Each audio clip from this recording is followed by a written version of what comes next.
नमस्कार दोस्तों, स्वागत है आपका आज के मुख्य समाचार में, जिसमें सबसे पहली और बड़ी खबर में आपको बताएंगे कि गोदी मीडिया ने फिर से एक बार की देश के साथ गद्दारी। दिन भर सड़कों पर पिटता रहा किसान और गोदी मीडिया कंगना रनावत की गुलामी में लगी रही। और सबसे पहली बड़ी खबर में इसीलिए हम आपको बताएंगे कि केंद्र सरकार के 3 कृषि अध्यादेशों के विरोध में सड़कों पर उतरे किसान और कुरुक्षेत्र में नेशनल हाईवे 44 को कर दिया जाम। इसी के साथ दूसरी बड़ी खबर में आपको बताएंगे कि राहुल गांधी के निशाने पर मोदी सरकार। कांग्रेस नेता ने कहा कि 12 करोड़ रोजगार देने थे, 14 करोड़ छीन लिए। और तीसरी बड़ी खबर में जिक्र होगा कि अगस्त से भी भयंकर है सितंबर।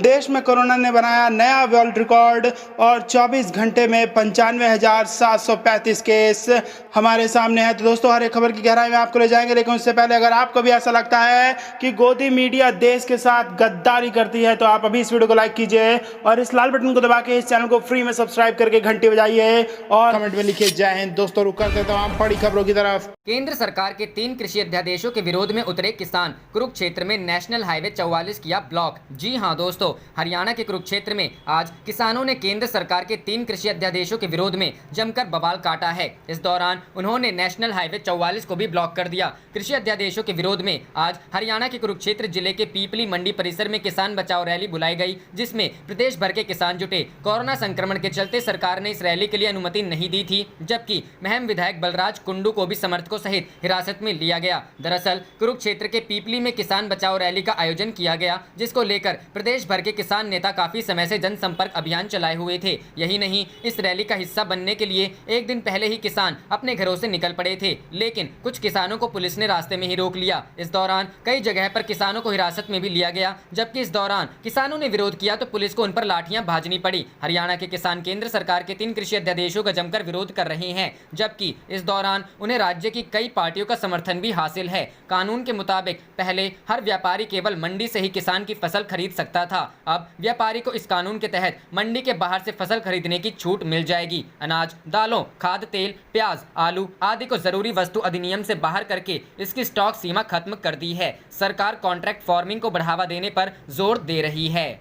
रुख करते हैं अगली खबर की तरफ। राहुल गांधी के निशाने पर मोदी सरकार। कांग्रेस नेता बोले 12 करोड़ रोजगार देने थे, 14 करोड़ छीन लिए। जी हां दोस्तों, कांग्रेस के पूर्व अध्यक्ष राहुल गांधी ने गुरुवार को आरोप लगाया कि प्रधानमंत्री नरेंद्र मोदी सिर्फ अपने चंद मित्रों की बात सुनते हैं और उनका विकास करते हैं। उन्होंने कहा कि आज देश का युवा मोदी से अपने हक का रोजगार और उज्जवल भविष्य मांग रहा है, पर पीएम चुप हैं। युवाओं की समस्याओं को अनदेखा किया जा रहा है। राहुल गांधी ने अन्य ट्वीट में कहा कि केंद्र सरकार की नीतियों के कारण करोड़ों लोगों का रोजगार छिन गया और जीडीपी में ऐतिहासिक गिरावट आई। पार्टी के स्पीक अप फॉर जॉब्स अभियान के तहत उन्होंने ट्वीट किया, मोदी सरकार की नीतियों के कारण करोड़ों नौकरियां चली गईं और जीडीपी में ऐतिहासिक गिरावट आई। इसने भारतीय युवाओं के भविष्य को कुचल दिया है। कांग्रेस नेता ने लोगों से सोशल मीडिया पर रोजगार की मांग से जुड़े इस अभियान के समर्थन की अपील करते हुए कहा, सरकार को विवश करिए कि वह युवाओं की आवाज सुने। पार्टी के मुख्य प्रवक्ता रणदीप सुरजेवाला ने इस अभियान के तहत ट्वीट कर दावा किया, मोदी जी, आपने युवाओं को बरगला कर सत्ता हथियाई थी। 2 करोड़ रोजगार हर साल देने का वादा था। 6 साल में 12 करोड़ रोजगार देना तो दूर, 14 करोड़ रोजगार छीन लिए और भविष्य अंधकार में है। उन्होंने कहा, युवा अब जाग गया है और जवाब मांगता है। सिंहासन खाली करो, युवा आता है। रुख करते हैं अगली खबर की तरफ। अगस्त से भी भयंकर सितंबर। देश में कोरोना ने बनाया विश्व रिकॉर्ड। 24 घंटे में 95,735 केस। जी हां दोस्तों, केंद्रीय स्वास्थ्य मंत्रालय के आंकड़ों के अनुसार गुरुवार को भारत में कोरोना वायरस के 95,735 नए सामने आए हैं, जिसके बाद देश में कोरोना मरीजों की संख्या 44,65,863 हो गई। सक्रिय मामलों की संख्या 91,919,018 है, जबकि अस्पताल से छुट्टी पाने वाले मरीजों की संख्या 34,71,783 हो गई है। स्वास्थ्य मंत्रालय के आंकड़ों के अनुसार देश में कोरोना मरीजों की संख्या 1 लाख रोजाना की ओर बढ़ रही है, जो एक चिंता का विषय है, क्योंकि दुनिया भर किसी अन्य देश ने कोरोना के 1 लाख मरीजों का आंकड़ा पार नहीं किया है या इसके करीब भी नहीं आया है। इस बीच स्वास्थ्य मंत्रालय ने बुधवार को कहा कि देश की कोरोना से ठीक होने वाले मरीजों की संख्या सुधार हुआ है। मंत्रालय के अनुसार मरीजों के ठीक होने की दर 77.77% है। वहीं यह भी कहा कि बुधवार तक 61% मामले केवल केवल 5 राज्यों से रिपोर्ट किए गए थे। इन राज्यों में महाराष्ट्र, कर्नाटक, आंध्र प्रदेश, उत्तर प्रदेश और तमिलनाडु है। केंद्रीय स्वास्थ्य मंत्री हर्षवर्धन ने बुधवार को कहा कि कोविड-19 महामारी ने दुनिया को स्वास्थ्य की रक्षा का महत्व सिखाया है। इसके साथ ही उन्होंने स्वास्थ्य क्षेत्र में निवेश तथा ग्रामीण इलाकों की ओर विशेष ध्यान देते हुए मजबूत स्वास्थ्य सेवा प्रणाली विकसित करने पर जोर दिया। मंत्रालय ने बताया कि साप्ताहिक आधार पर ठीक होने वाले मरीजों की संख्या जुलाई के तीसरे हफ्ते में 1,53,118 थी, जो सितंबर के पहले हफ्ते में बढ़कर 4,84,068 पहुंच गई। रुख करते हैं अगली खबर की तरफ। एक्ट्रेस कंगना रनौत की बढ़ी मुश्किलें, सीएम उद्धव ठाकरे के लिए गलत भाषा का इस्तेमाल पर केस दर्ज। जी हां दोस्तों, बॉलीवुड एक्ट्रेस कंगना रनौत के खिलाफ महाराष्ट्र के मुख्यमंत्री उद्धव ठाकरे के लिए कथित तौर पर गलत भाषा का इस्तेमाल करने का मामला दर्ज किया गया है। पुलिस अधिकारी ने बताया कि शहर के एक वकील की शिकायत के आधार पर कंगना के खिलाफ विक्रोली पुलिस थाने में बुधवार को मामला दर्ज किया गया। उन्होंने कहा, वकील नितिन माने ने अपनी शिकायत में कहा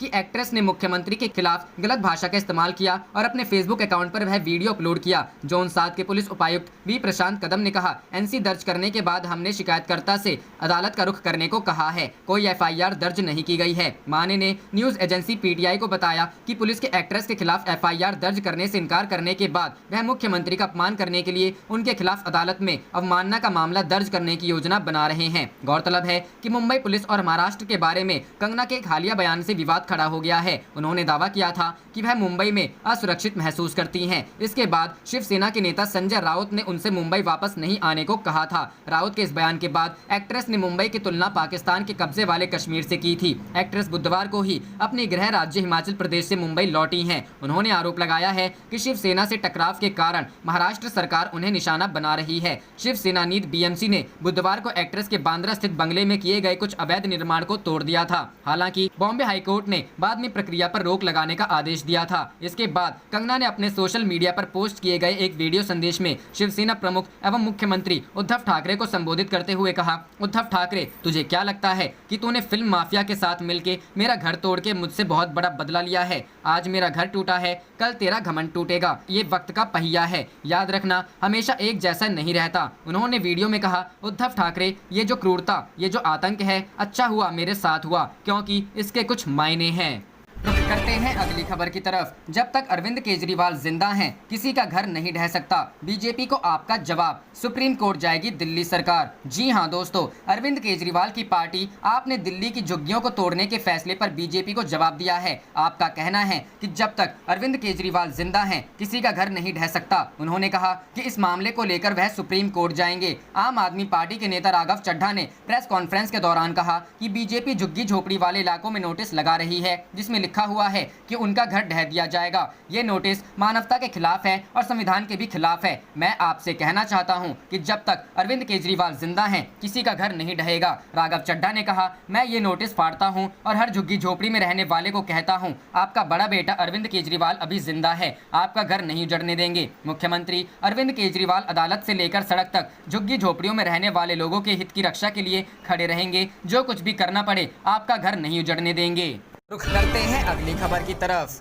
9 बजे 9 मिनट आरजेडी को मिला सपा कांग्रेस का साथ। अखिलेश बोले, मोदी सरकार की उल्टी गिनती शुरू। जी हां दोस्तों, राष्ट्रीय जनता दल ने लोगों से बुधवार को 9 बजे 9 मिनट पर घर की लाइट बंद कर मोमबत्ती, टॉर्च आदि जलाने की अपील की थी। आरजेडी की इस मुहिम को कांग्रेस, सपा का समर्थन मिला है। समाजवादी पार्टी के अध्यक्ष अखिलेश यादव ने मोमबत्ती जलाकर केंद्र सरकार के खिलाफ प्रदर्शन किया। वहीं कांग्रेस महासचिव प्रियंका गांधी ने आरजेडी की इस मुहिम के बहाने मोदी सरकार पर हमला बोला। अखिलेश यादव ने ट्वीट किया कि आज आने वाले कल के बदलाव का इतिहास लिख दिया, सियासत के आसमान पर रोशनी से इनकलाब लिख दिया। सपा नेता आगे लिखते हैं कि आज युवाओं ने बीजेपी के शासनकाल की उल्टी गिनती शुरुआत कर दी है। हमने नौजवानों की खातिर मोमबत्तियां जलाकर हमेशा की तरह आज भी उनका साथ दिया है और देते रहेंगे। इससे पहले अखिलेश ने कहा कि आइए युवाओं व उनके परिवार की बेरोजगारी बेकारी के इस अंधेरे में हम आज रात 9 बजे 9 मिनट के लिए बत्तियां बुझाकर क्रांति की मशाल जलाएं, उनकी आवाज में आवाज मिलाएं। वहीं प्रियंका गांधी ने लिखा कि देश के युवाओं को रोजगार चाहिए, उनकी रुकी हुई भर्तियों की ज्वाइनिंग,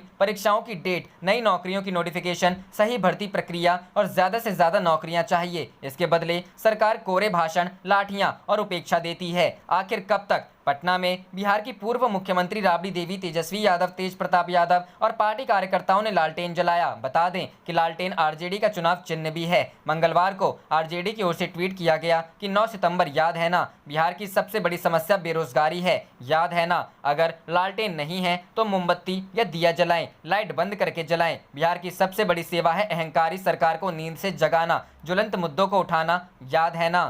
रुख करते हैं अगली खबर की तरफ। केंद्र पर हमलावर राहुल गांधी बोले, मोदी सरकार ने भारत के युवाओं का भविष्य कुचल दिया है। जी हां दोस्तों, Rahul Gandhi corona virus, lockdown, सुस्त अर्थव्यवस्था के चलते गिरती जीडीपी और खत्म होती नौकरियों को लेकर लगातार केंद्र सरकार पर हमले बोल रहे हैं। राहुल ने गुरुवार को कहा कि मोदी सरकार ने देश के युवाओं का भविष्य कुचल दिया है। राहुल ने कांग्रेस की मुहिम #स्पीकअप के तहत ट्विटर पर एक वीडियो शेयर किया और कहा कि मोदी सरकार की नीतियों के चलते देश में करोड़ों नौकरियां चली गई हैं। उन्होंने अपने ट्वीट में लिखा, मोदी सरकार की नीतियों की वजह से देश में करोड़ों नौकरियां खत्म हो गई हैं। वहीं जीडीपी में ऐतिहासिक गिरावट आई है। इसने भारतीय युवाओं का भविष्य कुचलकर रख दिया है। आइए सरकार को अपनी आवाज सुनाते हैं। राहुल गांधी लगातार केंद्र पर हमले बोल रहे हैं। बुधवार को उन्होंने कोरोना वायरस, लॉकडाउन को लेकर भी सरकार पर हमला बोला था। उन्होंने लॉकडाउन पर एक वीडियो शेयर कर कहा कि अचानक किया गया लॉकडाउन देश के असंगठित वर्ग के लिए मृत्यु दंड साबित हुआ है। राहुल ने कहा था कि कोरोना के नाम पर जो किया वो असंगठित क्षेत्र पर तीसरा आक्रमण, तीसरा वार था, क्योंकि गरीब लोग रोज कमाते रोज खाते हैं। छोटे और मध्यम वर्ग के व्यापार के साथ भी ऐसा है। जब आपने बिना कोई नोटिस लॉकडाउन किया, आपने इनके ऊपर आक्रमण किया। प्रधानमंत्री जी ने कहा 21 दिन की लड़ाई होगी, असंगठित क्षेत्र की रीढ़ की हड्डी 21 दिन में ही टूट गई। रुख करते हैं अगली खबर की तरफ। तेजस्वी ने पूछा, मिसाइल युग में तीर का क्या काम, जेडीयू ने दिया ये जवाब। जी हां दोस्तों, बिहार में होने वाले विधानसभा चुनाव से पहले विपक्ष ने बेरोजगारी को बड़ा मुद्दा बनाते हुए आंदोलन तेज कर दिया है। इस कड़ी में नेता प्रतिपक्ष तेजस्वी यादव ने बुधवार की रात के 9 बजे 9 मिनट तक बिजली बुझाकर बेरोजगारी के खिलाफ आंदोलन तेज किया। नेता प्रतिपक्ष यादव के साथ उनकी इस मुहिम में बिहार की पूर्व मुख्यमंत्री राबड़ी देवी, तेज प्रताप यादव सहित कई नेता शामिल हुए। तेजस्वी ने बताया, नीतीश घबराए हुए हैं। रात के 9 बजे 9 मिनट तक बत्ती बुझाकर विरोध प्रदर्शन के बाद तेजस्वी यादव ने मीडिया से बात करते हुए बताया कि नीतीश कुमार इन दिनों घबराए हुए हैं। उनकी वर्चुअल रैली पूरी तरह से फ्लॉप रही है,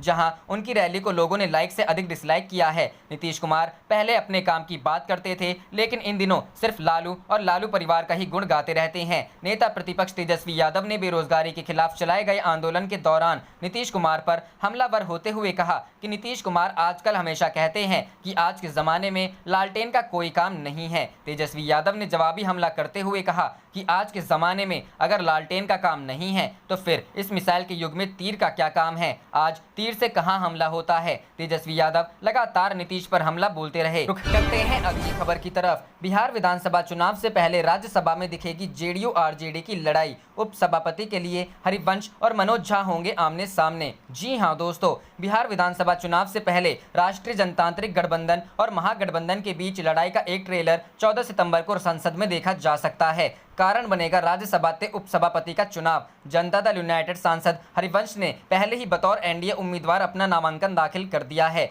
जबकि विपक्ष ने राष्ट्रीय जनता दल सांसद मनोज कुमार झा को अपना उम्मीदवार बना सकता है। मनोज झा के 11 सितंबर को उपसभापति के लिए नामांकन दाखिल करने की संभावना है और इसके साथ ही यह लड़ाई और दिलचस्प हो जाएगी, क्योंकि दोनों उम्मीदवार बिहार से हैं। आपको बता दें कि बिहार में जल्द ही विधानसभा चुनाव होने हैं, जिससे जेडीयू बनाम आरजेडी का मुकाबला प्रभावी रूप से होगा। विपक्ष ने द्रविड़ मुनेत्र कड़गम के सांसद तिरुचि शिवा के नाम पर चर्चा की थी, लेकिन तमिलनाडु के उच्च सदन के नेता ने चुनाव लड़ने से इनकार कर दिया था। मनोज झा पहली बार राज्यसभा पहुंचे हैं। उन्हें उनका वाक्पटुता के लिए जाना जाता है, साथ ही उनकी ईमानदारी की भी चर्चा होती रहती है। गौरतलब है कि राज्यसभा में कुल 245 सदस्य हैं। इनमें से 116 सांसदों एनडीए के हैं। इसके अलावा बीजू जनता दल, वाईएसआर, कांग्रेस पार्टी, तेलंगाना राष्ट्र समिति सहित अन्य दलों से समर्थन मिलने की संभावना है। ऐसे में एनडीए उम्मीदवार की जीत की संभावना प्रबल है। रुख करते हैं अगली खबर की तरफ। श्री राम जन्मभूमि तीर्थ क्षेत्र ट्रस्ट के बैंक खाते से धोखाधड़ी, चेक क्लोनिंग के जरिए निकाले गए लाखों रुपए। जी हां दोस्तों, अयोध्या में श्री राम जन्मभूमि तीर्थ क्षेत्र ट्रस्ट के बैंक खाते से 6 लाख रुपए गलत तरीके से निकाले जाने का मामला सामने आया है। इस संबंध में अयोध्या कोतवाली पुलिस स्टेशन में एक प्राथमिकी दर्ज कराई गई है। मामले की जाँच के लिए साइबर विशेषज्ञों की एक टीम को भी कहा गया है। रिपोर्ट के अनुसार चेक क्लोनिंग के जरिए लखनऊ में 2 बैंकों से पैसे निकाले गए हैं। मामला तब सामने आया जब जालसाज ने बैंक ऑफ बड़ौदा शाखा से 9.86 लाख रुपए निकालने का तीसरा प्रयास किया। बैंक प्रबंधक ने ट्रस्ट के सचिव चंपत राय को वेरिफिकेशन के लिए फोन किया, जिन्होंने इस तरह के किसी भी चेक को जारी करने से इनकार कर दिया। पुलिस अधिकारी ने कहा, आगे की पूछताछ में यह पाया गया कि पहले भी पैसों को निकाला गया है। इस 1 सितंबर को बैंक से 2.5 लाख रुपए की राशि निकाली गई और उसके 2 दिन बाद 3.5 लाख रुपए की राशि फिर निकाली गई। अयोध्या सर्कल के अधिकारी राजेश कुमार राय ने कहा कि एक मामला दर्ज किया गया है और जांच चल रही है। गौरतलब है कि राम मंदिर के लिए दान मांगने वाली एक फर्जी वेबसाइट कुछ दिनों पहले प्रकाश में आई थी और इस मामले की जांच की जा रही है। करते हैं अगली खबर की तरफ। कोरोना काल में बड़ा घोटाला, 2800 की कोविड किट को जेब भरने के लिए 15,750 में खरीदा। जी हां दोस्तों, यूपी के बिजनौर में कोरोना काल में बड़ा घोटाला हुआ है। यहां 5 गुना महंगी कोविड किट खरीदी गई है। बता दें कि 5,800 में इंफ्रारेड थर्मामीटर और पल्स ऑक्सीमीटर खरीदने पर गाजीपुर के डीपीआरओ नप गए। 9,950 में खरीदने पर सुल्तानपुर के डीपीआरओ सस्पेंड हो चुके हैं। इसके बाद भी बिजनौर में स्वास्थ्य विभाग में यह खरीद 15,750 रुपए में होने पर भी नियम अनुसार बताई जा रही है। जीएसटी सहित 12,390 के रेट से इंफ्रारेड थर्मामीटर और 3,360 की दर से पल्स ऑक्सीमीटर खरीदे गए। करीब 5 गुना दामों पर हुई यह खरीद जैम पोर्टल के अनुसार होने का दावा किया गया है। गौरतलब है कि कई जनपदों में इंफ्रारेड थर्मामीटर और पल्स ऑक्सीमीटर की किट खरीदने में शासन की ओर से निर्धारित अधिकतम 2800 रुपए प्रति किट से अधिक की खरीद के मामले सामने आ रहे हैं। सुल्तानपुर में इन दोनों उपकरणों की करीब 9,950 रुपए में खरीद होने पर वहां के लंबुआ से विधायक देवमणि त्रिवेदी के मत पत्र पर मुख्यमंत्री कार्यालय से जांच शुरू हुई व डीपीआरओ सस्पेंड हो गए। गाजीपुर में 5,800 रुपए में यही उपकरण खरीदने पर डीपीआरओ को भी सस्पेंड कर दिया गया है। बिजनौर के स्वास्थ्य विभाग की बात करें तो सीएमओ बिजनौर ने सहारनपुर की फर्म याशिका इंटरप्राइजेस से 8 अप्रैल 2020 को ऑर्डर देकर जीएसटी सहित 12,390 रुपए प्रति की दर से 12 इंफ्रारेड थर्मामीटर खरीदे तथा सहारनपुर की ही फर्म आयुषी इंटरप्राइजेस से 1 अप्रैल 2020 को ऑर्डर देकर जीएसटी सहित 3,360 रुपए की दर से 20 पल्स ऑक्सीमीटर खरीदे।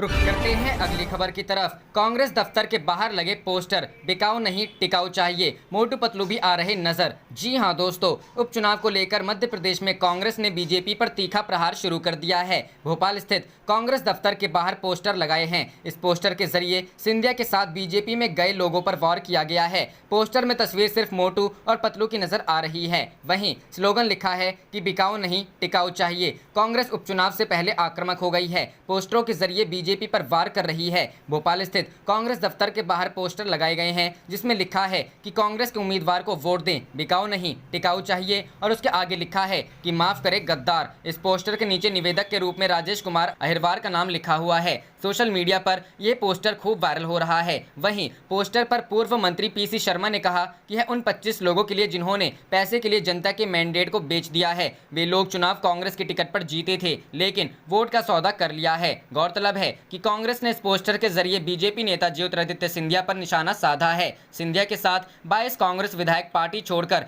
बीजेपी में चले गए थे। उसके 3 लोग और छोड़े थे। 25 कांग्रेस विधायकों के इस्तीफे से प्रदेश में कमलनाथ की सरकार गिर गई थी।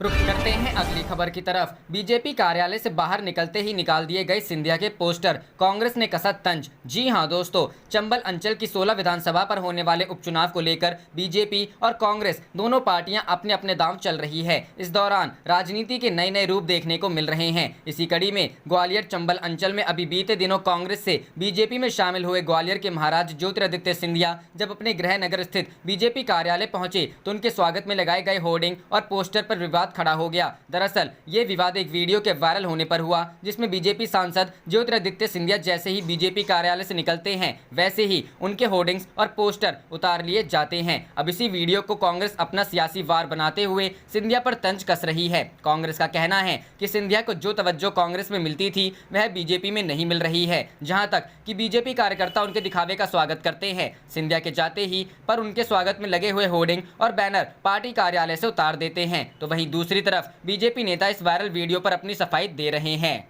रुक करते हैं अगली खबर की तरफ। सांसदों और विधायकों के खिलाफ 4000 से ज्यादा आपराधिक मामले लंबित, सुप्रीम कोर्ट ने जताई नाराजगी। जी हां दोस्तों, सांसदों और विधायकों के खिलाफ लंबित आपराधिक मामलों पर आज सुप्रीम कोर्ट में सुनवाई हुई। कोर्ट ने इस बात पर नाराजगी जाहिर की है कि देश में 4000 से भी ज्यादा मामले लंबित हैं। सुप्रीम कोर्ट ने ये कहा कि आश्चर्यजनक है कि 36 साल से भी ज्यादा समय से मामला लंबित है। कोर्ट ने कहा कि अभियोग चलाने वालों की नाकामी है कि मामले इतने समय तक लंबित हो रहे हैं। सुनवाई इसको लेकर थी कि क्या ऐसे मामलों की सुनवाई के लिए स्पेशल कोर्ट बनाई जाए। इस पर कोर्ट सोमवार को फैसला सुनाएगी। सुनवाई के दौरान सुप्रीम कोर्ट ने पंजाब के वकील पर नाराजगी जाहिर की। कहा कि इतने लंबे समय से मामला क्यों लंबित है। कोर्ट ने कहा 1983 से मामला लंबित है और आप लोगों को पता नहीं, आखिर कौन जिम्मेदार होगा इसके लिए। सुप्रीम कोर्ट ने इस पर वकील से अगली सुनवाई में स्पष्टीकरण मांगा है। देश भर में 4000 से ज्यादा मामले लंबित। सुप्रीम कोर्ट ने कहा यह चौंकाने वाली बात है कि सांसदों विधायकों के खिलाफ देश में 4000 से भी ज्यादा मामले लंबित हैं। सुप्रीम कोर्ट ने कहा यह आश्चर्यजनक है कि 36 साल से भी ज्यादा समय से मामला लंबित है। आप देख रहे थे आपका अपना चैनल जय हिंद